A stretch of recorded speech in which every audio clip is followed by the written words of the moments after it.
Sunan Gunung Jati, apakah beliau ini ulama saja atau wali saja?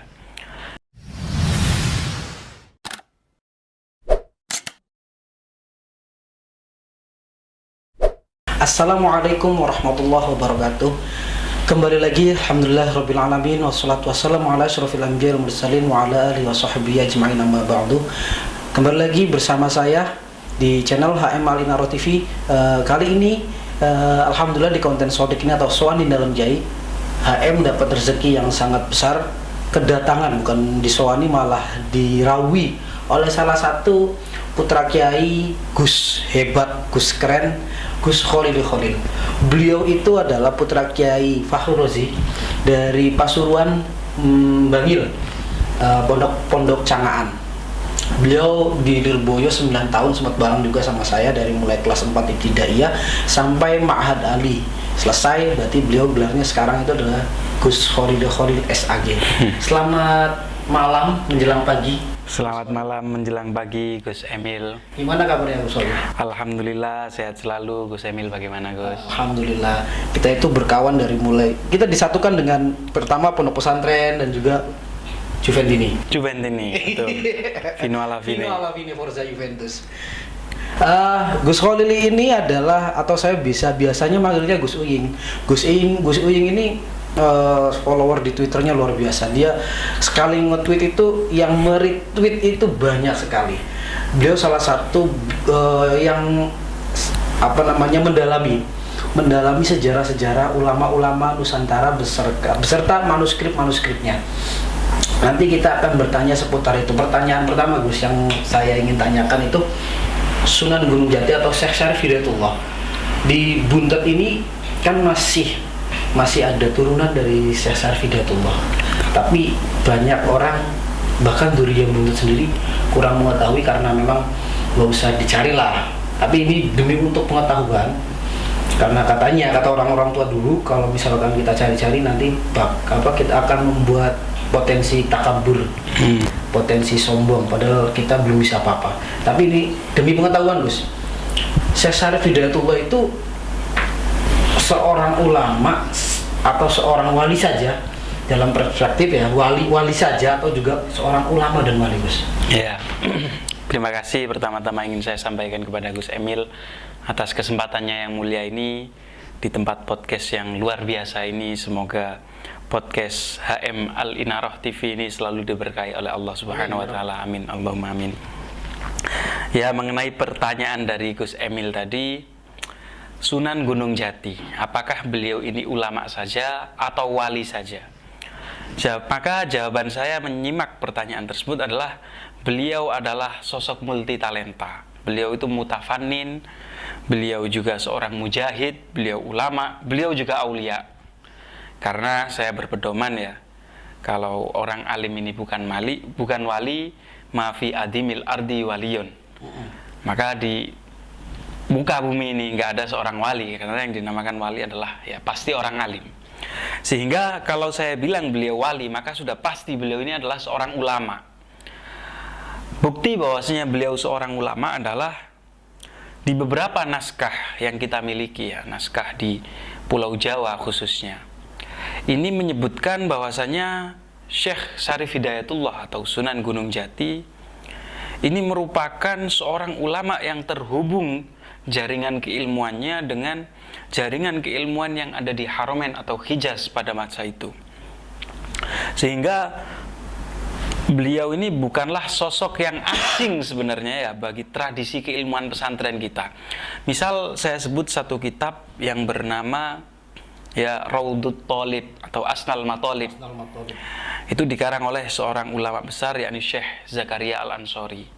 Kita menyebut kitab Fathul Wahhab, Syekhul Islam. Ya, Syekhul Islam. Beliau adalah seorang Syekhul Islam. Itu adalah gelar yang sangat-sangat prestisius sekali ya. Karena beliau di dalam mazhab Syafi'i adalah Syekhul Islam. Kalau di dalam mazhab Maliki mungkin Al-Harari. Di beberapa aliran lain mungkin Ibnu Taimiyah. Dan beliau adalah Syekhul Islam dari kalangan Syafi'i di zamannya. Nah, beberapa referensi dari Jawa menyebutkan misal Sajarah Cirebon, terus Hikayat Hasanuddin, ini menyebutkan bahwasanya Syekh Zakaria Al-Ansori ini pernah pergi berhaji bersama putranya Maulana Hasanuddin. Kemudian perjalanan haji tersebut dikisahkan dengan secara sangat mistis ya, beliau berkedip langsung pergi ke Mekah. Namun beberapa referensi lain menyebut enggak, beliau naik perahu ke Sri Lanka, ya normal, ke India, ke Siraf, ke Bahrain, ke Aden, Laut Merah langsung sampai ke Makkah. Dan di Makkah beliau pengarang babat tersebut ya, wallahu a'lam siapa pengarangnya ya, karena babat-babat demikian itu mayoritas anonimus atau tanpa menyebutkan identitas. Di dalam babat tersebut disebutkan bahwasanya Syekh Zakaria Al-Ansori berbaiat banyak tarekat dan juga mengambil ilmu dari banyak ulama di masa tersebut. Misal di sana disebutkan beliau mengambil tarekat Khalwatiyah, Qadiriyah, Naqsyabandiyah, dan Syadziliyah. Disebutkan pula guru-gurunya, guru-guru tarekatnya. Dan tidak hanya itu, beliau juga disebutkan mengambil ilmu dari beberapa ulama, misal Syekh Zakaria Al-Ansori. Di sana juga disebutkan Syekh Abdul Wahab Asy-Sya'rani. Lah itu di dalam babat-babat kita ya, naskah-naskah khazanah kita, itu sudah dijelaskan. Artinya begini, Syekh Zakaria Al-Ansori ini kita mengalami gejala yang sama di Indonesia ini, yakni terlalu memistifikasi seorang aulia. Kita mengira bahwasanya seorang aulia itu adalah orang yang kuat berzikir, orang yang kuat dalam bertirakat, riyadoh dan segala macam. Kita melupakan bagaimana proses beliau bisa menjadi aulia, yang mana itu semua melalui belajar, mencari guru, pergi ke Mekah, belajar dan belajar. Nah, ini merupakan data yang sangat luar biasa ya, bahwasanya Sunan Gunung Jati ini pernah berguru kepada Syekhul Islam, yakni Syekh Zakaria Al-Ansori. Ini bisa dicek di beberapa babat tersebut ya, misal Hikayat Hasanuddin sudah pernah disunting naskahnya di Utrecht kalau nggak salah, di Belanda oleh Jan Edel pada tahun 1930-an. Jadi artinya sudah ditranskrip, itu sudah dilatinkan, jadi bisa kita baca semuanya. Karena babat-babat itu mayoritas ditulis dalam bahasa Pegon yang tintanya sudah buruk atau dengan tulisan Jawa kuno. Demikian, itu adalah sekilas tentang Sunan Gunung Jati. Jadi Gus Emil sebagai dzurriyah dari Sunan Gunung Jati melalui Pondok Pesantren Buntet ini ya gak boleh kalah, harus ngaji kitab Fathul Wahab, minimal harus hatam Asnal Matolib. Jadi sebenarnya Gus Khalil juga, beliau juga masih dzurriyah dari Sunan Gunung Jati. Masya Allah. Beliau itu jalurnya itu dari Syekhona Khalil Bangkalan. Makanya ada namanya itu Khalil. Nah, itu karena beliau itu masih turunan Syekhona Khalil Bangkalan Madura. Sedangkan Syekhona Khalil Bangkalan itu saya dengar dan itu sudah diverifikasi bahwa Syekhona Khalil itu masih dzurriyah daripada Sunan Gunung Jati. Jadi sebenarnya beliau yang lebih layak menjadi keturunan Sunan Gunung Jati. Masya Allah, amin ya Allah. Dari pemaparan tadi berarti Sunan Gunung Jati itu berarti pada waktu itu kalau berguru dengan Syekhul Islam Zakaria Al-Ansori Shahibu Fathul Wahab, berarti beliau juga semasa dengan Imam Romli gitu ya. Iya, betul. Hajar Hitami, Betul sekali. Artinya, semasa pada waktu itu ketika itu berarti fan yang lagi dikembangkan itu adalah fikih, betul sekali. Namun begini ya, kita melihat keislaman di Indonesia ini coraknya sangat menarik ya. Bahwasanya di Indonesia di zaman tersebut selain fikih, misal kita temukan di beberapa daerah di Arab mungkin ya sangat kental fikihnya, sehingga kadang-kadang sisi tasawuf ini tidak dipakai sama sekali. Namun di Indonesia dua hal tersebut beririsan. Bahkan ya kalau kita melihat polemik ya, ini kadangkala sisi tasawufnya lebih dimenangkan dan fikihnya ditinggalkan. Misal di Jawa kita biasa mendengar Syekh Siti Jenar. Di Kalimantan misal kita mendengar Syekh Muhammad Nafis Al-Banjari. Nah, di Sumatera kita biasa mendengar Syekh Hamzah Al-Fansuri. Syekh Hamzah Al-Fansuri ini adalah seorang ulama ya, beliau ulama besar dan beliau dinisbatkan pada kota Fansur atau kota Barus, sebuah kota perdagangan kuno yang bahkan ini menurut beberapa versi dari para sejarawan kredibel, mumi Raja Fir'aun di Mesir ini menggunakan kapur dari kota Barus, kota Fansur. Artinya ini kota pelabuhan yang sangat kuno. Provinsi mana itu, Gus? Di Sumatera. Sumatera. Kemudian, ada salah satu ulama di sana yang dikenal dengan nama Syekh Hamzah Al-Fansuri. Ya, wallahu alam ya beliau lahir di mana, yang jelas beliau dinisbatkan di kota Fansur. Beliau Syekh Hamzah Al-Fansuri ini adalah di antara tokoh yang saya duga juga menyerap ilmu dari Zakaria Al-Ansori, bahkan lebih luas dari beliau. Karena kita tahu ya, Sunan Gunung Jati tadi saya sebutkan, beliau mengambil ilmu kepada Syekh Zakaria Al-Ansori ketika berhaji. Nah, Syekh Hamzah Al-Fansuri ini tidak. Beliau tinggal di sana dan bahkan beliau meninggal di sana. Di Mekah, di Ma'la. Nah, jadi di Ma'la ini ada satu ya, saya membaca satu paper dari Claude Guillot. Mohon maaf kalau cara pengejaan saya salah karena itu nama Prancis. Di situ di salah satu papernya dia menyebutkan bahwasannya ada satu data, big data tentang inskripsi atau ukiran di batu yang ada di kota Mekah. Semuanya itu dicatat dan itu adalah di situ ada sekitar 18.000 batu yang ada ukirannya.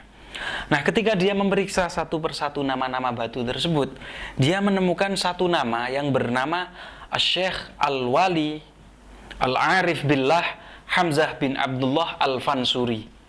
Disebutkan beliau wafat tahun 1933 Hijriah, ama salasatin wa salasina wa tis'imi'ah, tahun 1933 atau tahun 1527 Masehi.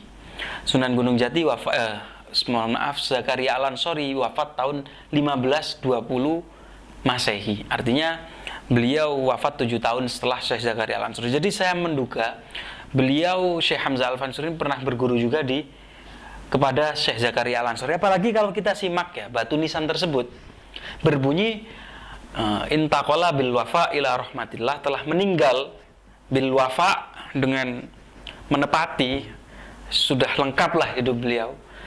Asy-Syaikh Al-Wali Al-Arif Billah, seorang syekh yang juga wali, yang juga makrifat kepada Allah. Dan batu nisan ini jangan kita lupakan ditemukan di Mekah. Artinya di Mekah ketika itu beliau sudah menjadi seorang tokoh, sehingga ketika beliau meninggal oleh para pengikutnya dibuatkan batu nisan. Kan nggak mungkin kan beliau mengukir batu nisan sendiri, nanti kalau saya meninggal pasang ini, kan nggak mungkin beliau self-proclaim sebagai seorang wali.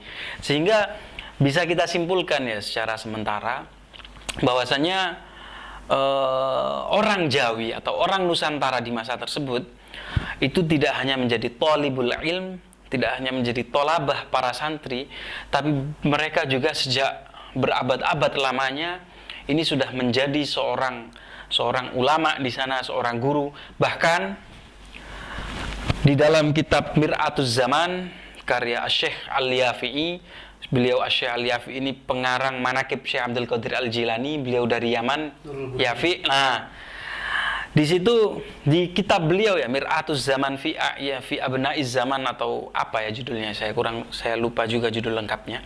Di situ beliau menyebutkan bahwasanya guru beliau, man albasaniyal khirqah, orang yang membaiat saya, menginisiasi saya masuk ke dalam Thariqah Qadiriyah dengan cara memakaikan khirqah, surban kepada saya, adalah Syekh Mas'ud Al-Jawi. Artinya Jawa sejak dulu bukan hanya penggembira, tapi juga bisa dikatakan daerah sentral bagi berkembangnya tasawuf, bahkan di dunia Arab itu sendiri.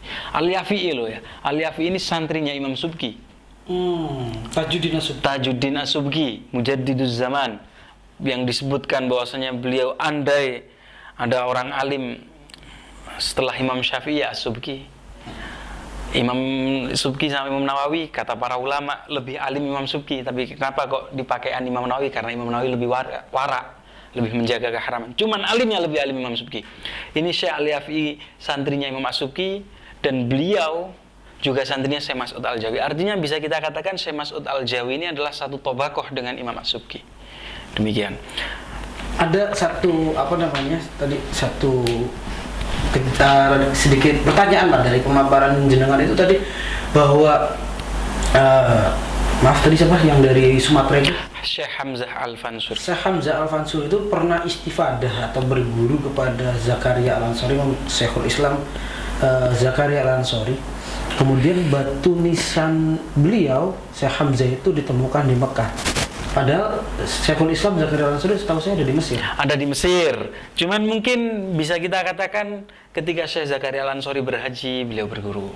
Sama seperti halnya Sunan Gunung Jati tadi berguru ketika beliau berhaji. Karena begini ya, Syekh Hamzah Al-Fansuri ini tokoh yang sangat unik ya. Ini kita orang Nusantara mungkin jarang mengenal. Beliau banyak membuat buku-buku syair berbahasa Melayu. Dan di kitab-kitab beliau tadi itu syair-syair itu menunjukkan bahwasanya beliau ini pandai 4 bahasa. 1 Arab, 2 Persia, 3 Urdu, dan 4 Melayu. Bahkan mungkin juga beliau bisa bahasa Myanmar mungkin karena beliau menyebut bahwasanya beliau dari negeri Champa, negeri Siam, Syahrnawi di Siam kata beliau. Artinya apa? Beliau tidak hanya pandai bahasa Arab tapi beliau bisa bahasa Persia dan Urdu. 2 bahasa sentral kalau kita ingin mengkaji tasawuf. Maka tidak berlebihan jika saya katakan beliau ini adalah murid dekat dari Maulana Al-Jami, seorang tokoh tasawuf yang sangat ditokohkan oleh penganut tasawuf baik di Sunni maupun di Syiah. Jadi artinya berarti beristifadah itu berarti ketika yang nggak boleh lupakan haji zaman dulu itu nggak sebulan ya? Nggak sebulan. Minimal itu 6 bulan. Minimal 6 bulan, betul sekali. Artinya berarti dari 6 bulan itu bisa beristifadah sangat banyak ya? Sangat banyak. Nah, yang kita nggak tahu itu seperti Syekh Hamzah Al-Fansuri, kemudian tadi Syekh Sunan Gunung Jati dan lainnya itu tidak ada karya ilmiahnya, sehingga ada seorang tokoh yang menentang akidah kita, yang tidak seakidah dengan kita. Siapa Wali Songo? Kalau Wali Songo itu wali, beliau itu alim, coba mana karyanya? Tulisannya mana? Nah, ketika ditanyakan seperti itu, Sunan Gunung Jati punya karya? Ada karyanya nggak?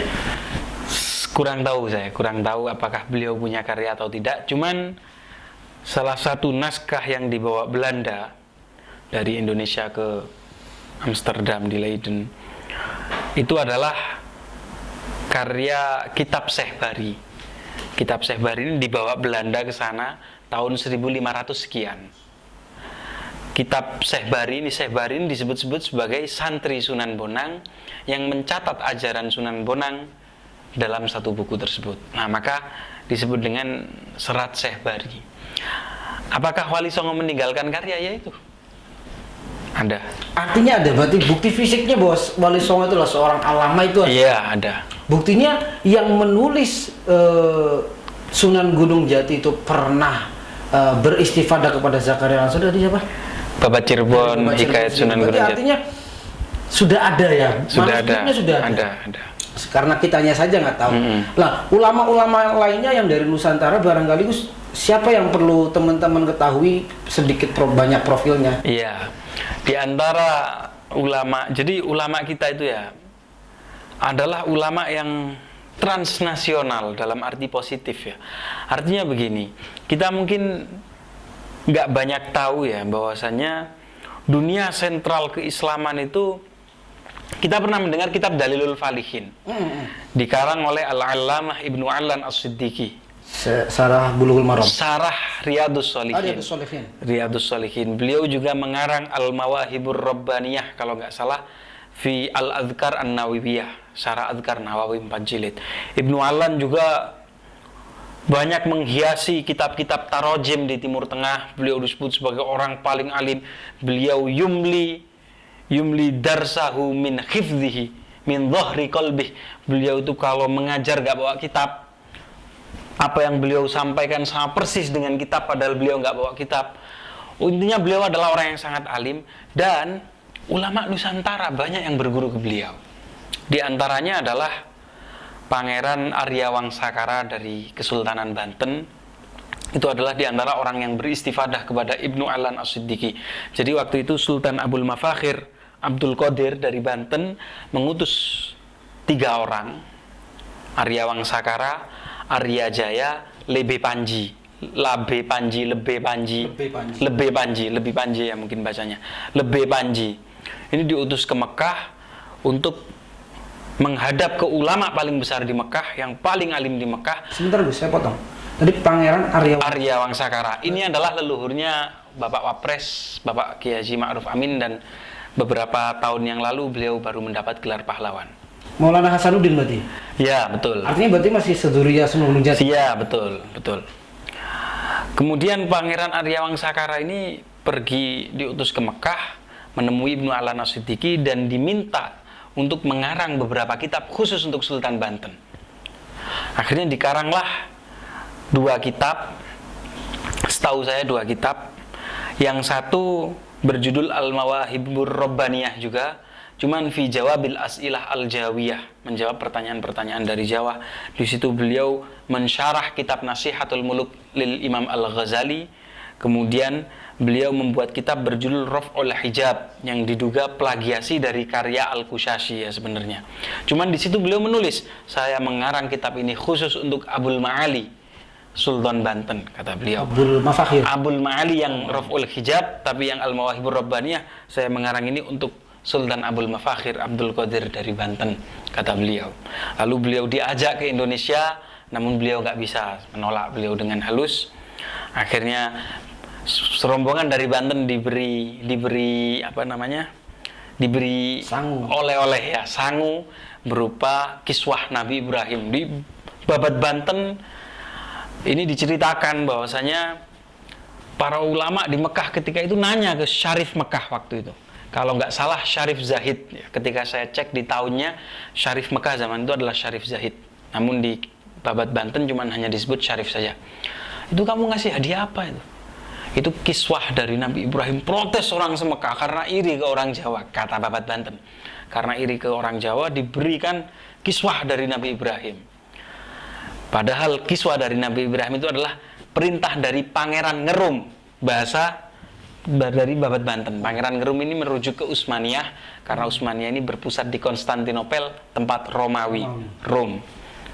Gitu. Jadi itu adalah diantara ulama-ulama Nusantara yang berguru kepada masyayikh di Timur Tengah, yakni Syekh Ibnu Allan As-Siddiqi, Syekh Sofiyuddin Al-Kushashi, Syekh Ibrahim Al-Qurani.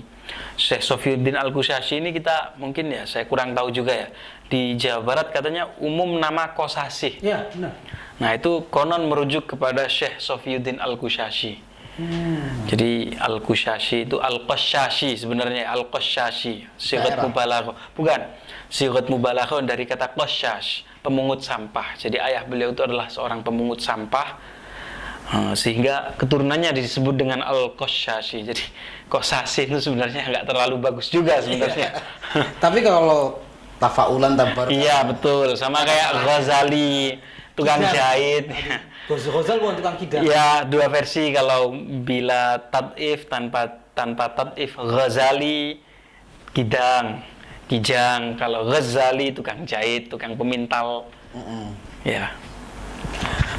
Dan juga masih banyak lagi sebenarnya ya. Masih banyak lagi sebetulnya. Sampai ke tahun-tahun sekarang ini. Iya. Ke tahun-tahun ya kayak Syekh Nawawi Al-Bantani, kemudian Syekh Yasin Al-Fadani yang memang sangat disegani. Yang saya mau tanya mungkin Gus Wing tahu kiprahnya Syekh Mahfud At-Turmusi? Syekh Mahfud At-Turmusi ini saya kurang begitu mendalam ya. Namun beberapa kitab beliau ini menjadi yang terdepan di bidangnya ya. Di antaranya yang kita semua insan pesantren tahu adalah Mauhibatul Dzil Fadl, Syarah Muqaddimah Hadramiyah. Nah, itu dicetak dalam 8 jilid, dan baru-baru ini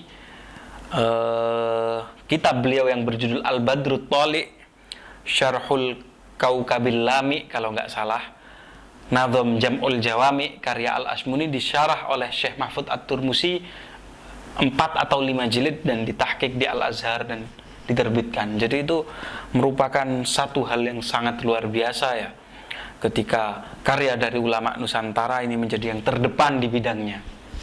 Kalau nggak salah juga kemarin itu saya dapat konfirmasi dari salah satu dzuriyah ya. Salah satu dzuriyahnya itu pemangku pesantren Betengan, Demak. Demak betul. dari Gus Muhammad bin Kiai Muhammad Kharir kalau nggak salah. Itu nanti ke atasnya itu Syekh Mahfud At-Turmusi. Itu kemarin katanya habis dikonfirmasikan untuk mencetak Syarah Lubul Usul. Beliau mensyarahi Lubul Usul. Ya, betul, mensyarahi Lubul Usul, kata Syekh Yasin fi mujallidaini dhakhmaini, dalam 2 jilid besar. Kemudian dibikin 4 jilid atau 6 jilid sekarang. Nah, dari beberapa tadi saya tuh pernah tadi ngobrol sebentar sama jenengan itu, siapa sih ulama yang karya? Ya, di antara ulama Nusantara lagi yang menarik adalah guru dari, tadi panjenengan sempat menyebut Syekh Nawawi Banten. Syekh Nawawi Banten ini memiliki seorang guru yang dikenal dengan nama Syekh Muhammad Arsyad Al-Banjari. Beliau Syekh Muhammad Arsyad ini adalah seorang ulama besar ya di Banjar, Kalimantan Selatan. Cucu-cucu beliau Guru Ijai dan banyak sekali yang lain. Ini merupakan murid, lagi-lagi ini kita bicara sanad ya, murid dari Syekh Muhammad bin Sulaiman Al-Qurdi, pengarang Al-Fawaidul Madaniyah atau Al-Fawaidul Makkiyah. Nah, ini merupakan satu hal yang menarik ya, karena di dalam tradisi oral di Banjar, tradisi lisan di Banjar menyebutkan bahwasanya suatu ketika Syekh Muhammad bin Sulaiman Al-Qurdi diberi pertanyaan oleh seseorang. Lalu Syekh Ibnu Sulaiman Al-Qurdi, Syekh Al-Qurdi ini memberikan pertanyaan tersebut kepada santri-santrinya. Oleh santri-santrinya dijawab, si A menjawab begini, si B menjawab begini, si C menjawab begini.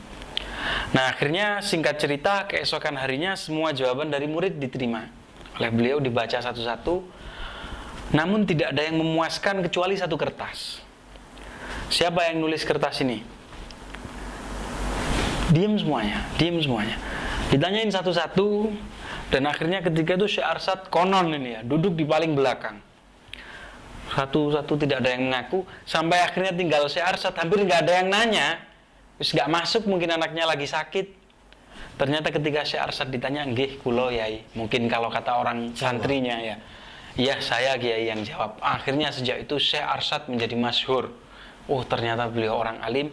Jawabannya membuat Syekh Al-Qurdi loh ya, ini seorang ulama besar di zamannya ya, ini menjadi puas atas jawaban beliau. Dan tidak hanya itu, Syekh Arsyad Al-Banjari pernah mengirimkan beberapa pertanyaan kepada Syekh Al-Qurdi, yang mana pertanyaan-pertanyaan ini dijawab oleh beliau di dalam kitab Ad-Durarul Bahiyah fil As'ilah Al-Jawiyah.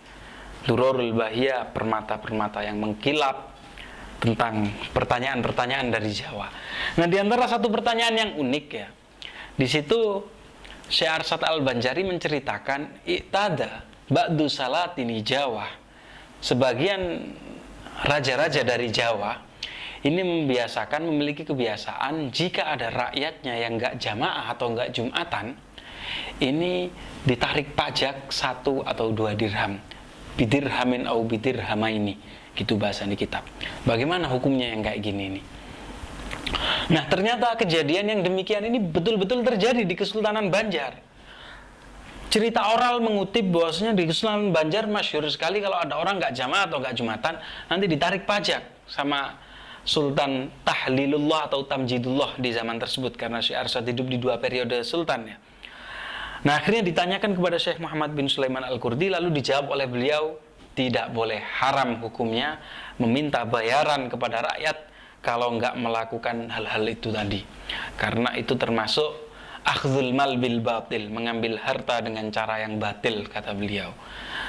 Nah, peraturan ini mungkin kita menilai ya, kita mungkin akan membaca sekilas bahwa oh paling hanya jawaban demikian, tidak ada tindak lanjutnya. Ternyata di beberapa dokumen di Kesultanan Banjar, misal Undang-Undang Sultan Adam menyebutkan bahwasanya orang yang nggak jamaah dan nggak jumatan disuruh menghadap kepada raja. Artinya apa? Fatwa dari Syekh Sulaiman Al-Qurdi ini berpengaruh dan dipakai di Kesultanan Banjar, didengarkan dan dipakai.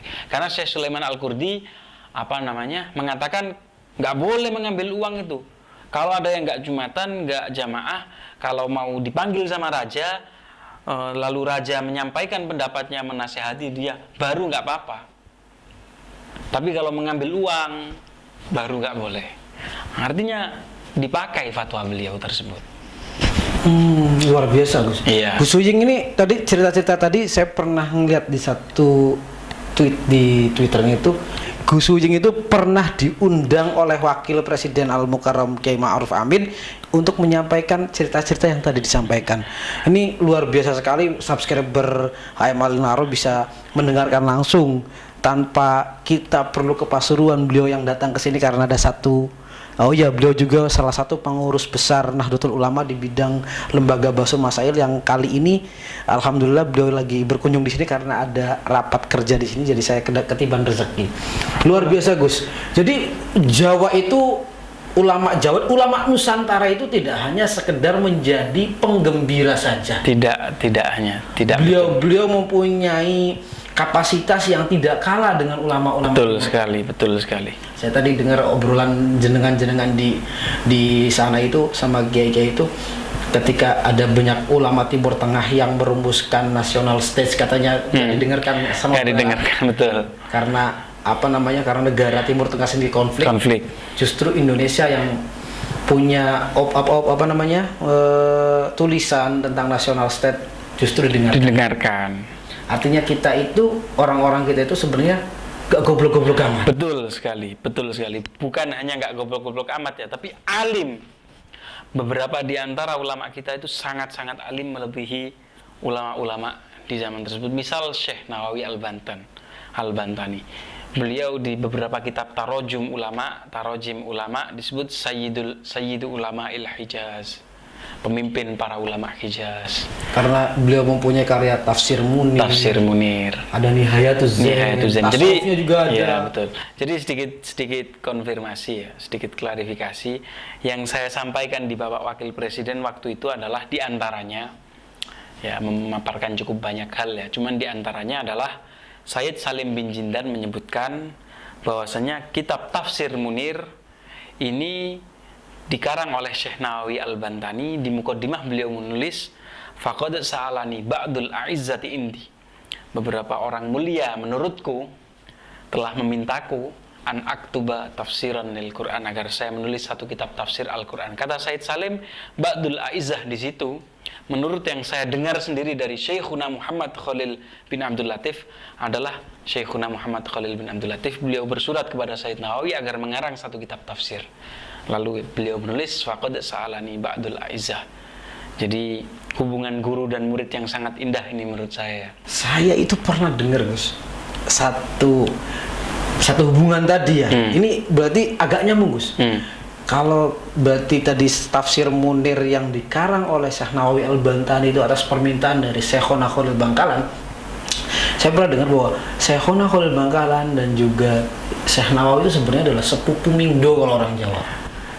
Itu wallahu alam ya. Cuman setahu saya begini, kurang tahu ya saya karena nggak terlalu mendalami silsilah Syekh Nawawi. Oral. Ya, oral. Cuman setahu saya begini, di Kesultanan Banten sendiri ada seorang ratu yang bernama Ratu Arisbaya kalau nggak salah. Beliau dari Sumedang, beliau blasteran Sumedang dan juga Arosbaya di Madura. Mungkin kalau andaikan beliau memiliki hubungan, mungkin ya, ini perkiraan saya dari situ mungkin. Cuman apakah itu dari Gunung Jati atau dari mana, wallahu a'lam. Mungkin bisa jadi juga dari Sunan Gunung Jati. Saya udah 3 kali Gus berarti dengar itu dari sampean tadi, sedikit mengingatkan bahwa Syekhuna Khalil itu masih Sunan Gunung Jati, bahkan dari Kiai Imad ya tadi. Kiai Imad yang Raja Banten, tapi Banten juga mengatakan masih Zuria. Kiai Zidni juga bahkan pertama kesini sampai dengar dari orang tua saya, saudara katanya. Luar biasa. Mungkin segini saja. Maka sebenarnya masih banyak yang ingin saya tanyakan, tapi Gus Khalil atau Gus Uying besok ada ada rapat yang dijadwalkan pagi buta. Jadi kita cukupkan saja, biarkan Gus Khalil istirahat. Saya mohon undur diri Gus. Terima kasih. Saya juga terima kasih atas jamuannya. Luar biasa, ini sangat luar biasa pengalaman dan juga wawasan yang harus kita ambil terutama teman-teman santri biar tahu bahwa Gus Khalil ini masih muda loh, jauh sama saya, bedanya 6 tahun. Angkatannya Mas Ayung, tahun 97 lahirnya. Tapi beliau sudah menjadi pengurus besar Nahdlatul Ulama di bidang LPM. Beliau luar biasa. Harus niru sampean. Ya, 97. Kalian lahir kamu tahun berapa, Ab? 2003. Beda sedikit itu. Mal, kamu tahun berapa, Mal? 2003 itu, ini 97 loh. Kamu nanti usia 24 tahun sudah apa? Skripsi kamu udah selesai apa belum? Beliau sudah menjadi pengurus NU loh, pengurus besar Nahdlatul Ulama. Harus ini benar-benar putra kiai yang tidak hanya modal privilege saja, tapi memang mempunyai kualitas. Terima kasih. Jangan lupa like, share, dan juga subscribe dari konten kami, yaitu HM Al-Anwar TV. Di antaranya adalah konten ini. Sodik, mudah-mudahan bermanfaat. Allahumma fiq lakum thoriq. Assalamualaikum warahmatullahi wabarakatuh.